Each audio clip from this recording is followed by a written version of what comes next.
Η Σαντορίνη μας κουνάει κάθε 10 λεπτά, κατά μέσο όρο, πάρα πολλοί σεισμοί.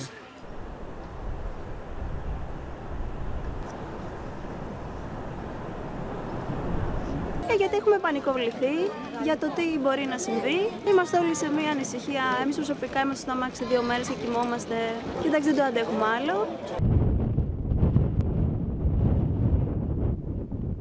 Ονομάζεται στη γλώσσα των σεισμολόγων μηνοσεισμοί και να εξηγήσω ότι Σιμενόπουλος είναι ένας μήνος πουλιών του ίδιου είδους, του ίδιου μεγέθους, πολύ όμοιοι σε ένταση σεισμοί.